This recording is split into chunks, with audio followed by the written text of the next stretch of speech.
So most of us have had the experience where we go to an interview and we thought it went really well. Like we're pretty sure we're going to get an offer, and then we don't hear from them. Like weeks go by, just crickets. And we're like annoyed, confused, devastated, and also pissed off because what happened? Stay tuned because I'm going to tell you the top 3 reasons why a candidate gets rejected.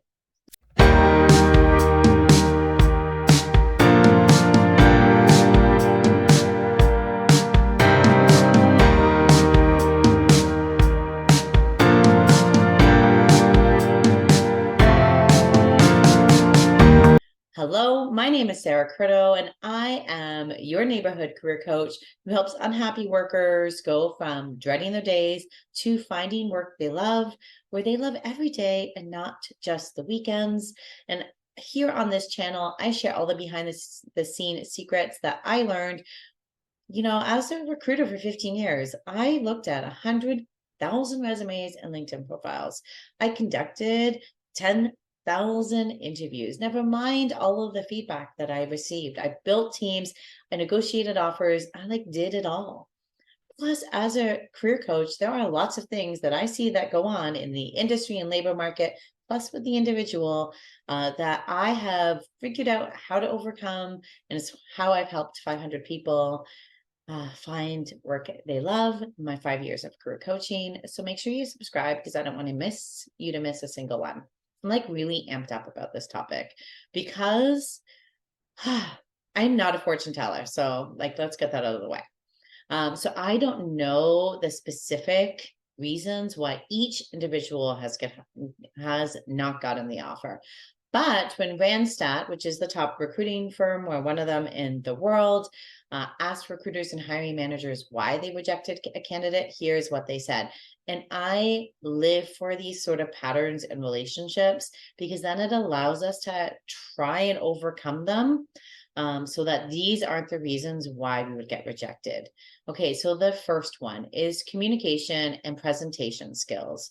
So one of the things that Randstad heard was that the candidate was not able to clearly present their ideas, their skills, and experience to the interviewers, and that the candidate did not tell stories, which is what the interviewers want. They were too generalized or too bullet pointy, or did not answer the question really at all. So here's what you need to do is you need to know your stories. You need to know all of the things you accomplished, all of the challenges that you overcame, the mistakes you almost made or maybe did make and learn from, your strengths, your weaknesses. You need to know these stories, and you need to know what skills you used, and you need to use an acronym. And I literally do not care what acronym you use. I use background, action, result, which the acronym is BAR, because I really like it. But if you want to use STAR or CAR or one of the other bazillion ones out there, I literally don't care. All I care about is that you answer in a story, and you answer in a specific enough way that clearly showcases your skills and experience.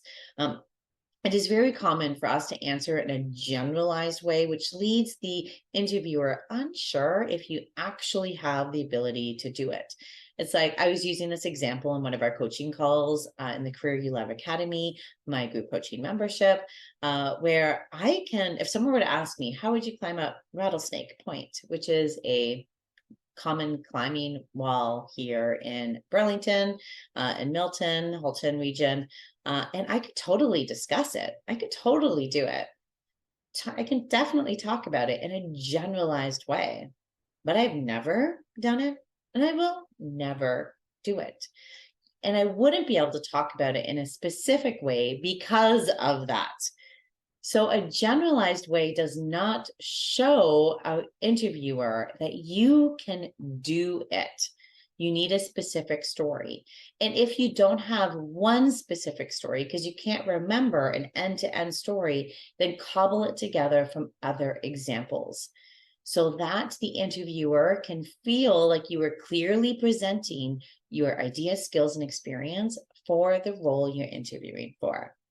Okay, reason number 2 that candidates get rejected is attitude. So this is where the attitude was not positive. So, and this is like two different things we heard. They were either too laid back and casual, sending the message that this wasn't important. And honestly, I would see this from a lot of passive candidates. So if you are interviewing for the job and like you're interested in it, but you also like have a job. So, you don't really care too much, or you want to be too overly confident. It comes across as like, well, take it or leave it. And it doesn't leave the interviewer want to work with you because no one wants to work with someone who doesn't feel like they want to work with them. Or on the flip side, which we would see more often, was they would show up late or talk negatively. And it could be something about their career. It could be, I saw this a lot for long job searches where you begin to get jaded and you're angry at the process, and you're kind of even angry at having to go through this interview because you feel like it's pointless. So then it becomes pointless because you like ruin it with the attitude. So I want you to check yourself before going in on either of these cases. I want you to figure out why you want this job and why you would be a great fit for this job. And I want you to go walk in wanting the job, not needing the job. Because if we feel like we need the job, and we don't really need it, we become too casual. Or we do really need it, we become too clingy and like, hire me, please. Where if we do that interview mindset, I talked about this in the 4 interview mindset shifts. You can go watch that here. If we go in wanting the job, we'll be engaged, we'll be interested, we'll go in positive, and we'll be able to showcase our benefit that we bring to the team because we do genuinely want it. Okay, reason number 3, you aren't getting the offer, you're not getting the job. And this one is the one that is the most difficult to overcome. Salary. The salary of the expectations of the candidate are too high, and the hiring manager didn't see how it could be bridged. Now, honestly, what happens here, even if you are willing to take a lower salary, is the hiring manager does see you as a flight risk. What their fear is that you will leave once you get the salary that you initially stated, or that you initially, like that you most recently had or currently have. They're afraid that they will hire you, they will invest their time and energy into you, and then you will leave for a higher salary.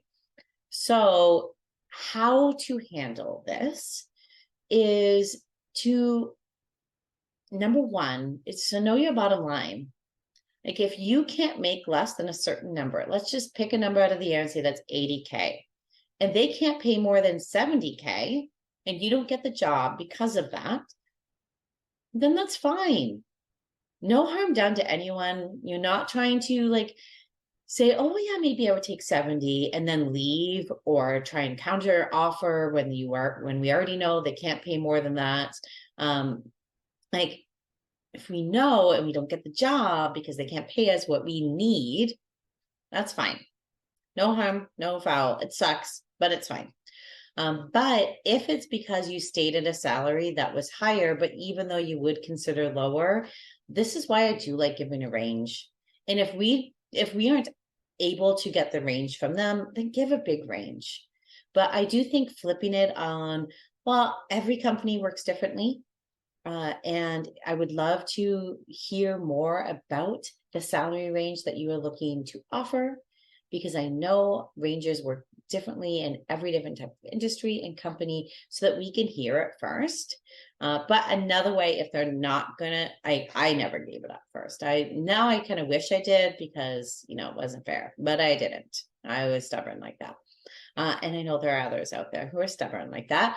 You can say something like, I'm looking at a range of 80 to 100K, but there are a number of factors that I am considering, like hybrid work or the ability to work from home, vacation time, flexibility with hours, that are just as important to me. So I would be willing to negotiate on that offer depending on the entire compensation package. What that does is it gives that bridge. What we're doing is we're giving the bridge, we're building the bridge for the hiring manager to see how that offer can be bridged. But what we're doing is If that is not available, we're opening the door for us to still negotiate if they don't have one of those things that we are looking for. Okay, to recap, the top 3 reasons why you are not getting the offer after you've interviewed for the role is number 1, poor communication and presentation skills. Reason number 2, poor attitude. Reason number 3, salary expectations not in alignment with theirs. So I want you to think back. Do any of these ring true? And how can you address it so that you get the offer next time? Share below to let me know what has come up. Now, here's how I can help you. First, subscribe to this channel because I'm going to be back here next week with another great training. Second, grab the free How to Answer Tough Interview Questions guide, and it's going to help you with your communication and presentation skills. And see you next week because I want to help you go from being unhappy to being super happy that you're that annoying, smug person. Okay, have a great week. See you next week. Take care. Bye.